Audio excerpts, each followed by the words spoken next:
हाँ तो my dear student, स्वागत है आप सभी का मिशन टॉपर का चौथा क्लास। आज का जो क्लास है मिशन टॉपर सीरीज का चौथा क्लास है, क्योंकि आज की क्लास में हम लोग डिस्कशन करने वाले हैं आपका क्लास 12 जो केमिस्ट्री है। क्या क्लास 12 केमिस्ट्री है?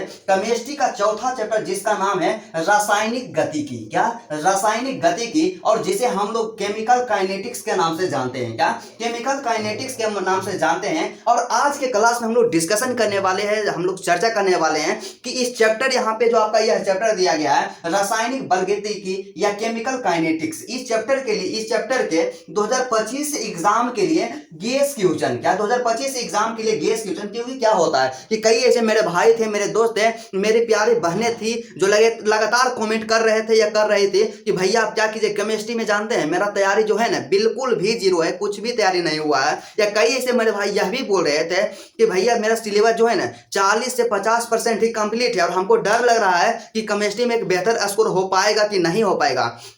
तो आप क्या कीजिए, चैप्टर वाइज गेस क्वेश्चन करवा दीजिए कि एग्जाम में उससे बाहर नहीं आएगा। तो इन्हीं तमाम प्रॉब्लम्स को देख करके, इन्हीं तमाम कमेंट्स को देख करके हम स्टार्ट किए हैं मिशन टॉपर नाम का। क्या मिशन टॉपर नाम का सीरीज स्टार्ट किए हैं, जिसमें से क्या करेंगे, आपका जो फिजिक्स है, क्या आपका जो फिजिक्स है और आपका जो केमिस्ट्री है, सभी चैप्टर का chapter wise guess question 2025 exam के लिए बता देंगे। और जितना क्वेश्चन बताएंगे, जितना क्वेश्चन 2025 एग्जाम के लिए गेस करेंगे, इससे बाहर 110% मैं गारंटी और श्योरिटी के साथ यह बोल सकता हूं कि इससे बाहर एग्जाम में नहीं आएगा। तो चलिए आज का क्लास बिना टाइम के इन्वेस्ट किए मेरे दोस्त स्टार्ट करते हैं। बस आपसे एक छोटा सा रिक्वेस्ट है, यदि आप मेरे चैनल पे नए हैं तो चैनल को सब्सक्राइब जरूर कर लीजिएगा। पहला प्रश्न हमारे पास जो दिया गया है काफी मोस्ट इंपोर्टेंट है 2025 एग्जाम के लिए। क्या 2025 एग्जाम के लिए मोस्ट इंपोर्टेंट क्वेश्चन है माय डियर स्टूडेंट कि क्या है कि अभिक्रिया के वेग पर ताप का क्या प्रभाव पड़ता है। क्या अभिक्रिया के जो वेग होता है उस पर ताप का क्या प्रभाव पड़ता है, इसी के बारे में बताना है। और क्वेश्चन जो है 2016 में पूछा गया था और उसके साथ ही साथ 2020 में पूछ लिया गया है। काफी मोस्ट इंपोर्टेंट क्वेश्चन है और इसको आप लोग जितना स्टार मार्क करना चाहिएगा उतना स्टार मार्क आप लोग कर दीजिएगा। और आपको हम बार बार यह बताते हैं, बार बार यह सजेस्ट करते हैं कि केवल आप इतना प्रश्न को तैयार कर लीजिए ना, एग्जाम में 2 अंक वाला जो क्वेश्चन पूछेगा ना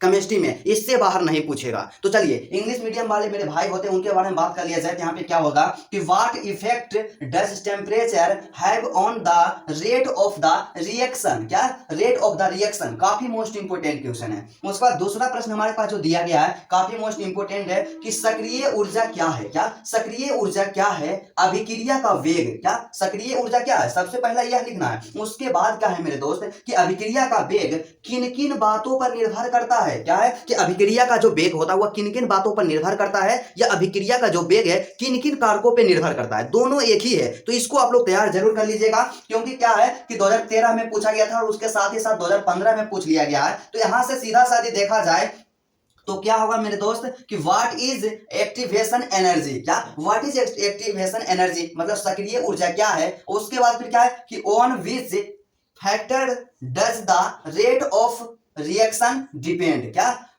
on which factor does the rate of reaction depend, मतलब यह जो है किन किन कारकों पे निर्भर करता है। उसका तीसरा प्रश्न जो दिया गया हमारे पास काफी मोस्ट इंपोर्टेंट क्वेश्चन है, क्योंकि 2022 में पूछ लिया गया था। क्या 2022 में पूछ लिया गया था। और आपको जैसा हम बताएं कि जो भी क्वेश्चन यहाँ पे आपके लिए गेस किया जाता है, जो भी क्वेश्चन यहाँ पे आपके लिए तैयार किया जाता है, सबसे पहले आपको क्या है क्वेश्चन बैंक से रहेगा सारा प्रश्न। उसके बाद आपका जो मॉडल पेपर होता है जारी, मॉडल पेपर से सारा क्वेश्चन रहेगा। और उसके अलावा अन्य ऐसे प्रश्न होंगे इस चैप्टर वाइज जो लगेगा कि 2025 एग्जाम के लिए इंपोर्टेंट है, आ सकता है। तो तमाम क्वेश्चंस यहां पे शामिल किए गए हैं। तो आप लोग से रिक्वेस्ट है, बार बार विनती है कि 2 नंबर वाला क्वेश्चन के लिए आप लोग टेंशन को छोड़ दीजिएगा। जितना सिर्फ बताते हैं ना मेरे दोस्त उतना सिर्फ आप तैयार कीजिए। एग्जाम में इससे बाहर नहीं आएगा तो 110% इससे बाहर नहीं आएगा। बस शर्त इतना है कि जितना बता रहे हैं उतना 110% याद होना चाहिए। क्योंकि क्या होता है कि हम भी जब क्लास 12 में था या आप भी अभी स्टडी कर रहे हैं तो आपके साथ यही होता होगा, आप याद करने पे ध्यान नहीं देते होंगे, आप रिवीजन नहीं करते होंगे और आपको लगता होगा कि कल याद करेंगे, कल रिवीजन करेंगे। और इस तरह से आप 1-2 दिन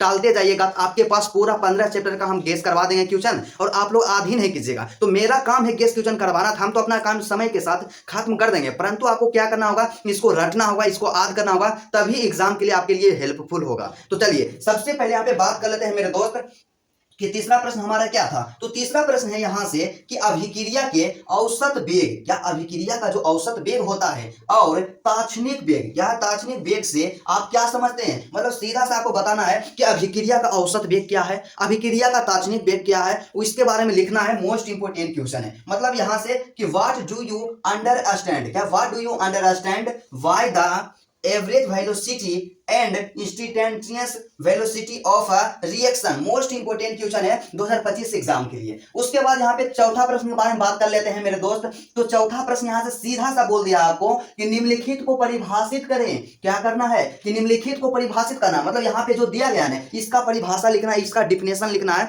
तो पहला नंबर में यहाँ पे क्या आपके पास दिया गया है, अभिक्रिया की कोटि। क्या अभिक्रिया की कोटि को परिभाषित करना है। और दूसरा का यहाँ पे है थ्रेशहोल्ड ऊर्जा। काफी मोस्ट इंपोर्टेंट क्वेश्चन है 2025 एग्जाम के लिए, गेस क्वेश्चन है। और आपको बताइए नहीं गया कि पीडीएफ के लिए आपको चिंता नहीं लेना है, सबसे पहला ध्यान आपको यही देना है। यदि आप अपने से तैयार करना चाहते हैं, यदि आपके अंदर डेडिकेशन है, क्षमता है कि आप अपने से इन तमाम क्वेश्चन को तैयार कर सकते हैं, तो आप अपने से तैयार कीजिएगा, सबसे बेस्ट आंसर होगा, समझिएगा। और उसके बाद यदि आपको लगता है कि नहीं भैया हमसे नहीं होगा या हमारे पास समय नहीं है, आप ही तैयार करके दे दीजिएगा, तो डिस्क्रिप्शन में टेलीग्राम ग्रुप का भी लिंक दिया हुआ है, व्हाट्सएप ग्रुप का भी लिंक दिया हुआ है। जहां आप कंफर्टेबल हैं वहां जाकर ग्रुप को ज्वाइन कीजिएगा। और पीडीएफ के लिए आपको किसी भी प्रकार का कोई भी चार्ज आपको नहीं देना होगा, ठीक है। तो चलिए इंग्लिश मीडियम के लिए मेरे भाई जो होते हैं उनको थोड़ा सा यहाँ पे सजेस्ट कर दिया जाए कि निम्नलिखित को परिभाषित करें, मतलब डिफाइन फॉलोइंग। यहाँ पे क्या होगा, पहला अभिक्रिया की कोटि, मतलब कि यहाँ से रेट ऑफ रिएक्शन, क्या रेट ऑफ रिएक्शन। और दूसरा यहाँ पे क्या था, थ्रेशहोल्ड ऊर्जा, और इंग्लिश में भी इसे हम लोग कहते हैं थ्रेशहोल्ड एनर्जी। क्या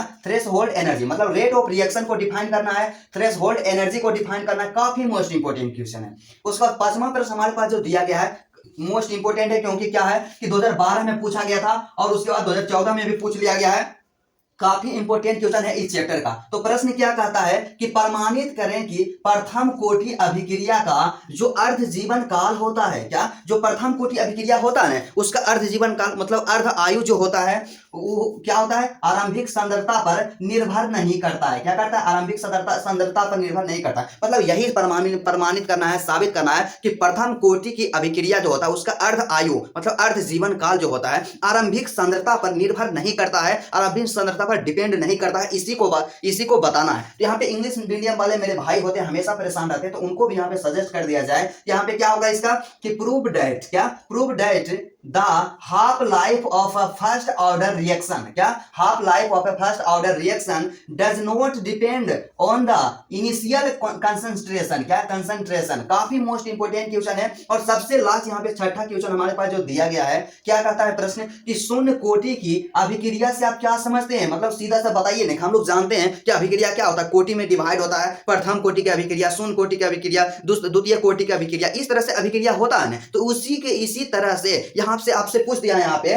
कि शून्य कोटि की अभिक्रिया से आप क्या समझते हैं। तो ये जो प्रश्न है ना 2025 एग्जाम के लिए गेस क्वेश्चन है कि शून्य कोटि की अभिक्रिया से आप क्या समझते हैं, मतलब कि what do you understand why zero order reaction, क्या what do you understand why zero order reaction, मतलब जीरो ऑर्डर रिएक्शन से आप क्या समझते हैं, प्रथम कोटि की अभिक्रिया, शून्य कोटि की अभिक्रिया से आप क्या समझते हैं। केवल और केवल आपको यहाँ पे जितना 6 प्रश्न बताया गया है तो केवल आप 6 प्रश्न तैयार कीजिएगा।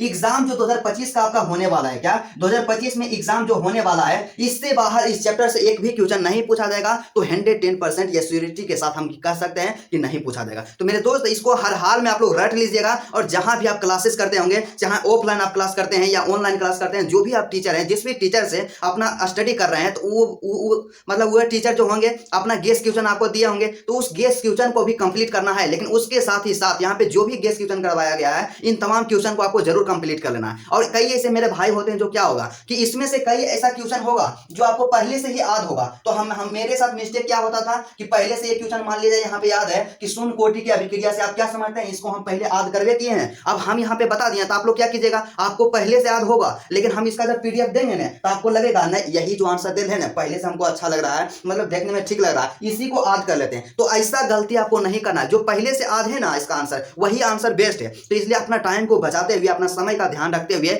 आपको अभी से स्मार्ट वर्क करना होगा। जो क्वेश्चन आपको पहले से याद है, जो क्वेश्चन आपके नोट्स में इंक्लूड है, नोट्स में दिया हुआ है, उस क्वेश्चन को आप लोग छोड़ दीजिएगा, अपना नोट्स से ही कंप्लीट कीजिएगा। लेकिन ध्यान रखना, यह याद रखना है कि जितना यहाँ पे 6 क्वेश्चन इस चैप्टर का बताया गया है उतना 6 क्वेश्चन को हर हाल में तैयार करना है। तो 110% तैयार करना है। और आपको किसी भी तरह का कोई भी प्रॉब्लम हो, किसी भी सब्जेक्ट में, किसी भी टॉपिक में प्रॉब्लम हो, तो आप लोग कमेंट कीजिएगा, आपके प्रॉब्लम को जल्द ही सोल्व करने का प्रयास करेंगे। और इसके पीडीएफ के लिए आपको हम बताए दे हैं कि डिस्क्रिप्शन में टेलीग्राम ग्रुप का लिंक है और यहाँ पे व्हाट्सएप ग्रुप का लिंक है। जहाँ भी आप कंफर्टेबल हैं वहाँ जाकर के आप लोग ग्रुप को ज्वाइन कर लीजिएगा।